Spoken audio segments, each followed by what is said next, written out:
Hey, what's up and welcome everyone to another Warzone Academy video. I'm joining you on camera because today we're starting our very first installment of the COD Coach series, a series in which we will go through the gameplay of members of the community and determine the flaws and the things they could be doing a little bit different to help improve their Warzone game. Now, in this series, we'll be reviewing and critiquing gameplay from people of all different skill levels. The input from myself and the community will be direct, it'll be brutally honest, but it will always be respectful. I just want to say that up front. If I see anything like that in the comments or on my Twitch stream where we review it live, I'm going to nip it in the bud. We're all trying to become better players, but let's remain better people while we're at it. Now, in the description of this video, I'm going to include all of the links to my socials necessary, as well as the instructions for how to submit your video, and most importantly, a template for all that basic information about you as a player and the goals you're trying to meet. Oh, and one other thing. Don't include your best game ever. Don't include a highlight reel of you hitting nonstop shots. That's not valuable. Give me a situation where you maybe struggled in the final circle and died, or maybe you can't even make it to the final circle and you can give me 2 or 3 gameplays where you die early on. That's valuable. That's something we can all learn from. Now, in today's video and what you see going on in the background, I'm actually going to review my own footage. Now, a lot of you have been asking me in the past how I drop 20 kill games consistently, how I get more kills, and that's what I'm going to provide for you today.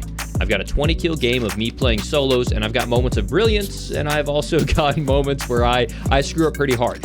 And we're going to take those times to pause, pull out the markers, and draw the lines, draw the angles, draw what I should and should not be doing in those moments, when I execute well and when I don't. Now, keep in mind, I'm learning as a creator just as much as I'm learning as a player. If you can think of a better way that I can be doing these COD Coach, Warzone Coach videos, let me know down in the comments, and I would love to improve this gameplay and this, viewing experience for you all. Now, in a previous Warzone Academy video, actually one that's doing pretty well, hit 100,000 views in 2 days, we talked about the pinwheel rotation. Now, that is the most safe, the most consistent way that I can rack up double-digit kills while also have safe trips to the final circle. Now, if I'm feeling more aggressive that day, I don't follow it to the T. Everything in your rotation strategy comes with a risk, but it also comes with a reward. I play this game a little more aggressive, as you can see here with the helicopter, because I want to rack up a higher kill game for this video. People have been asking about 20 kill games, so that's why I'm doing it. You'll notice here, I saw that gunshot earlier. I knew someone was over here, and so I try to track down this guy. I'm not going to land directly on top of him because that would just be foolish.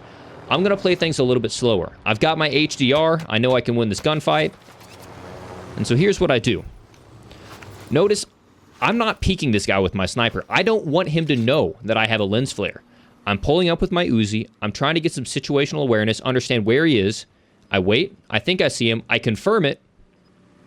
And the only time that I want him to see that lens flare is when he has, oh shit, going through his mind, right? If I'm peeking him that entire time with the HDR, he's going to know that he has to be careful and that he can't stand still. But if I'm peeking him with the Uzi and just trying to gain that situational awareness, see what angle he's peeking from. He's already beamed me a couple times, so he's probably feeling comfortable hard scoping me. And then I switch out that HDR, he has no time to react. Now, I was actually about ready to rotate out and go towards that loadout drop, and someone lands directly on top of me. Now, rather than me going out and pushing him, and especially shooting him there because I can't get the kill, I wait. I wait until he gets into a choke point. Right, so if I shoot him as he's running around down in the basement or down on the lower floor, he's going to go hide in the bathroom or he's going to run out the window. At some point, I have to push him. So what I do, and awfully, it sucks to be on the receiving end of it, I wait until they get into a choke point, an area where I can either do significant damage or kill them guaranteed. As long as I have that jump on them, I know that since I get the first shot off, I'm most likely going to win the gunfight, and they've got nowhere to run. From here, you can see, I see someone shooting an unsuppressed weapon. I do as I've done in my Warzone Academy videos. I tag him, and I start pushing in his direction. I see him right there. I'm hoping he doesn't see me, but I'm playing a little bit slower. I've got him on my heartbeat sensor. I'm going to see if he doesn't, peek me and just goes on about normal. And he does. I get a super easy cleanup kill. So I play a little patient there. I would, keep a little bit of time on that heartbeat sensor. I would keep an eye on it. If he's camping in that building, then I have to be the aggressor. But if I wait 2-3 seconds to see if he swings out or maybe runs out the other side of the door, then I'll push forward and catch him in an open field. I'm avoiding building gunfights as much as I possibly can. You can see here, once again, I've got the UAV popped. This guy is a pretty significant distance away. I would not like to rotate this far out, but I at least see some vehicles out there, so I can rotate using those vehicles later on. When you're hunting for kills, you kind of just got to go with what you see. Fortunately, most of the kills for you, if you're an aggressive player or a semi-aggressive player, are going to happen within the final 30 people. I generally assume that after 30 people are left, I'm going to get 10 or 15 of them. So don't feel too bad if you're going for a high kill game and you don't have a lot of kills when there are 30 people left. As long as you're playing aggressive, there are 2 people that you have left. There are either going to be people playing extremely passive, or there's going to be, you know, 1 or 2 other fraggers in the lobby. Hopefully they run into each other. You only have to take out 1 of them, but that's the way I play the game. I try to get 5 to 10 kills leading up to it, and then once we get to 30 people left, that's when I feel really confident. I know I can add, 10 or 15 to it if I'm having a solid game. I'm trying to figure out where this guy was on my radar. I figured there's only one other place he could have rotated to, and honestly, I got lucky here. He's out in the open field. I feel comfortable with the Ram 7, but I noticed he was ADS'd on someone. I play it safe, instantly juke back. I don't want to run in a straight line against a sniper, and I'm constantly jumping. I want to change the level at which my head is at because I do not want to get one shot by a sniper. Now here, you'll kind of see me jiggle peeking back and forth. Kind of waiting to see some information, and then I'll full commit to another side and start beaming them down. Now, there are a lot of things that I want to talk about right here. This is a really common gunfight people find themselves in. So oftentimes, whenever you're peeking a sniper, let's say, I'll just use this camera. Let's say the camera is your cover, right? And you'll be sitting here, and then when you go to peek the sniper, you'll do one of these. Right? And so the sniper's already ADSing that. They are aiming right on the edge of where they expect you to peek. I don't always suggest full sending and overcommitting around a corner, but against snipers, I do. If you slow peek that corner, they're most likely going to beam you. So what I do is I kind of jiggle peek the other side, hopefully shift his attention over there. But if he guesses correctly that I'm on the other side and he is holding that close angle, I'm going to jump off to the other side so he doesn't get that easy shot on me. Furthermore, I beam the guy, right? I hit him, I break his armor, he drops down, he's starting to heal.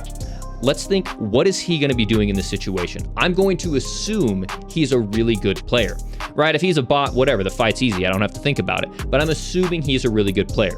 If you're in his shoes, you just got cracked. You know someone already full jumped the corner and is going to be sending at you. What do? Well, you're not going to re-peek instantly because you most likely took some health damage and you want to regen that health. Okay, your health regens. Then what? Do you want to sit there and shove armor plates in? I wouldn't. Personally, I'm going to reach out because the closer that guy gets to me, the more likely it is that he's going to win that gunfight, whether it's a C4, a frag, or straight up shooting over the wall. I'm going to reach out this fight, and that's exactly what this guy does. And so I do 2 things. I actually do a few things. First, I cancel my super sprint. You'll notice I put my gun down here in a second because I want to be able to pull up my gun as quick as possible. Those of you that don't know, as you're sprinting, you have a slower time to pull up the gun than as if you were walking. But you will have an even slower time if you're using the tactical sprint when your gun is straight up. So I reduce my tactical sprint so I know I can pull my gun out a little bit quicker. That's the first thing I do. The second is I change my angle. I don't run straight onto the guy. I make a cut kind of diagonally off to the left. So if he pulls up on the exact same angle, he'll have to readjust and reacquire me. That's not only to change the angle that he's shooting at me, but also if you look over to the left, and this is where we get a little technical. Check this out. Right, so you've got 2 options. You can either run directly at the line that you were already at, or what I'm doing is I'm shifting over here. Worst case scenario, when he re-challenges me, if he absolutely fries me, or I miss my shots, I want to have some sort of cover. If I go out into this area, there is no cover for me to go to when things get rough. Worst case scenario, when I challenge this over here, if he does re-challenge me really well, I can duck really hard into this brick and he'll have to jump over to at least get an angle on me. It'll buy me a second or 2, and while he's vaulting over, he'll have to, lose some accuracy. I just like to have some sort of cover. I know this sounds like, how the hell are you thinking about all this while you're doing it? I've played a lot of BRs. A lot of BRs. So let's see how this all plays out. I'm expecting him to re-chow me. I'm pushing for a more conservative angle, and let's see what happens.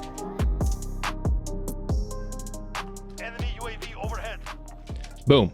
He does pop back up. He didn't have time to pop the armor plates. He rechows me, but I'm ready. I fry him down. He's got self-revive. I've got plenty of time to go up and clean up the kill. A little bit of hip fire for disrespect, but it was a good rechow on his part. Let's look at it one more time.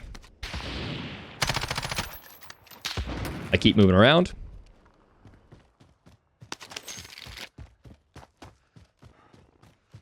Do a little jiggle peek to see what's going on. Maybe get his attention on that side. Hard send on the left side. Crack his armor. Change my, a strafe to the left. And then be ready for the rechow. So you'll see up in the top left-hand corner, I have this building marked. What happened is, once again, I heard gunshots, and so I went ahead and marked it on my minimap using that strat. I always assume if they're shooting someone that there's multiple people there. And so fortunately, I see this guy off to my lower left get on this point. I'm not wanting to shoot quite yet. I generally don't like to take shots from this far away, but I take advantage of the mount because I know the Ram 7 at that range can melt, and especially without any recoil, I'll knock it out. Now here I'm using my heartbeat sensor to figure out exactly where this guy is. These buildings are always super awkward to fight in. I don't know if he's on the roof. I don't know if he's on the stairwell. I don't know if he's in one of these little back cubbies. They're really uncomfortable to fight in, but fortunately, I'm able to figure it out and use the explosives to my advantage. I don't want to have to expose myself if I don't have to. Throw in 2 C4s, and that's that. It's another reason I run C4s on this class. I also run RPGs, which are great for clearing out buildings like this. If someone's camping, I don't want to risk my game, overexposing myself. If I can handle them with explosives, I don't feel dirty about it. They're campers. Take them out. Now, as I'm rotating through these buildings, I'm kind of checking the edge of the zone. I know that Storm is going to be pushing people in, and this guy just happens to walk right across in front of me. I beam him. I bust his armor. I know he's not going to be standing on this corner. He's going to be running around to cover.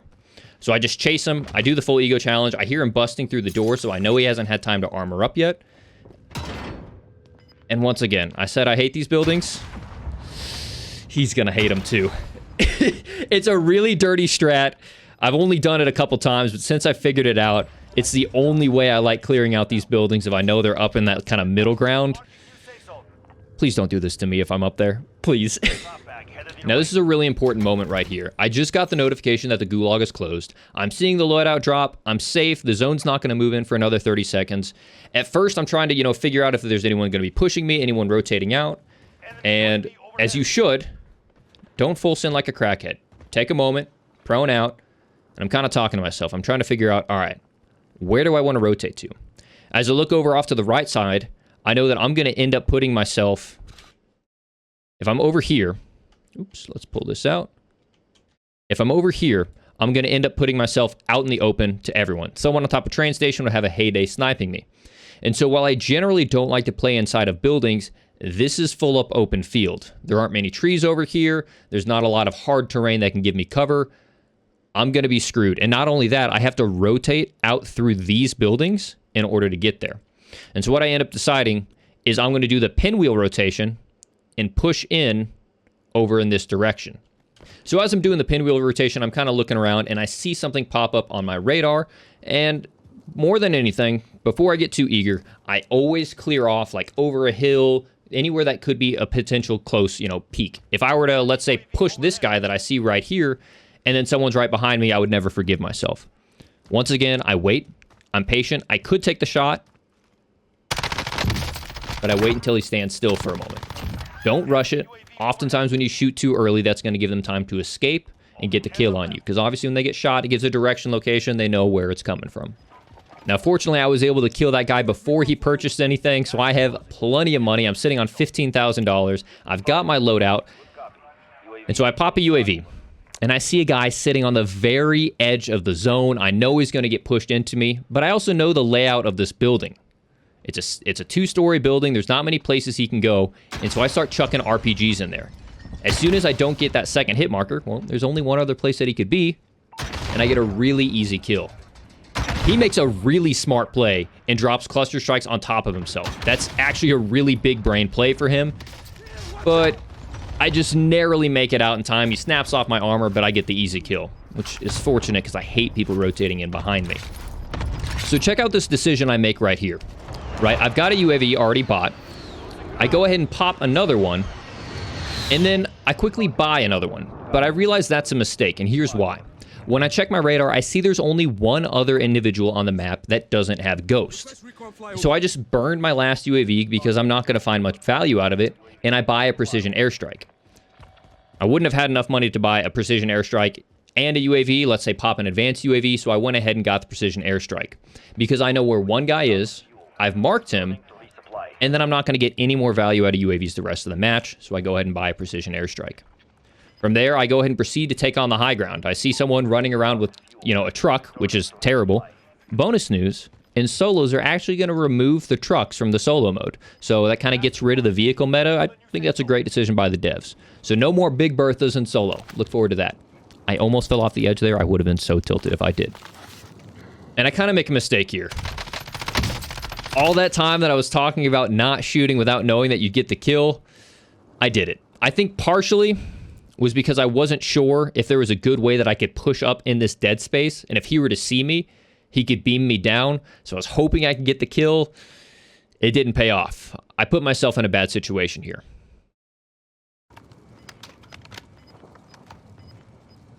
So what I'm doing is I'm just sitting on the high ground. I'm confident in my gun skill. I get some information about where he's at, but I stay near that edge, so if he does get a few good shots on me, I can instantly drop down.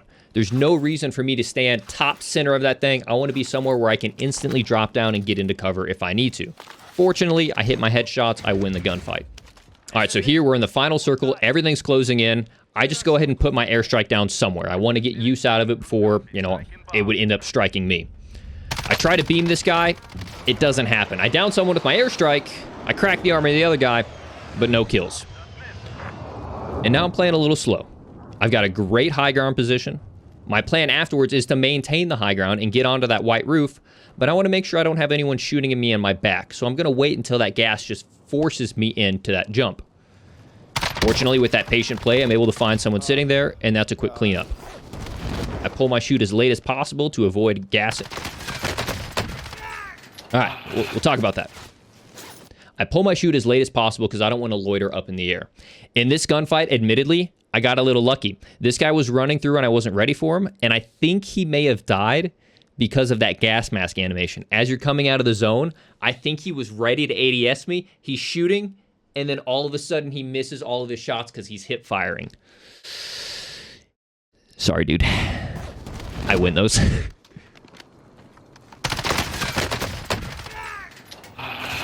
He's a little frustrated. I can understand. I prone out so I can maintain my advantage. It's now a 1v1. I've got 19 kills. I'm going to play a little slow. I'm going to figure out where this last guy is. He's not on the heartbeat sensor. Obviously, we already knew that there was one person left. And now I'm playing a little slow. I'm trying to see if he'll rotate into me. Trying to see if I can get any hit markers with the RPG. And now I'm forced out. We both get caught in a really awkward spot here. He tries to make a gas mask flank, which is a really smart play. But unfortunately for him, I pull it off. It's kind of a 50-50 there. I'm stuck in a vault animation right as he sees me and I see him.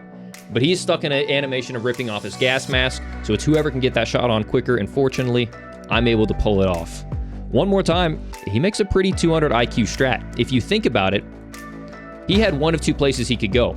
He could either go up and vault over and get into an awkward vault battle where I can shoot down on him, or 200 IQ wrapped all the way around, which was a really smart play, especially with that gas mask. Unfortunately, because he ran through the threshold of the gas, it instigates that animation. If you really want to commit to the gas mask flank, what you can do is stay in the gas mask until the gas mask breaks. That takes away that animation. So what that means is, you stay in the gas, you continue taking those shots, and then the second it breaks, it just falls off your face. You can keep ADSing the entire time. But the fact that he ran through and had to pull it off, that's what caused him, I think, to lose the gunfight, or at the very least, lose it worse than he should have.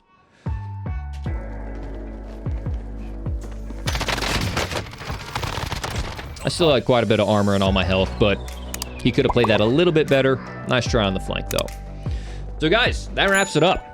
I know I went into some major details there, And I hope you guys appreciate kind of getting into the mind of a more competitive player. Let me know if you all found value in this. It's not going to be as perfectly polished as some of my Warzone Academy videos, and obviously I can't even talk right now, but I'm still going to be doing those. It's basically going to be like we have our classroom set up. We've got everything that we're doing by the books. And then as we go through to review these videos, we can reference back to them as we see it happen in real time. And each time we're learning and getting better throughout the entire time, referencing back to our baseline fundamentals. I'm excited for it. I think it's going to be a really fun series. I hope you guys do too. Let me know down in the description. If you're interested in having your gameplay reviewed, make sure to follow the directions in the description. And I appreciate all the insane support for Warzone Academy and now Warzone COD coaching. It's going to be good. We'll catch you all in the next one, guys. See ya.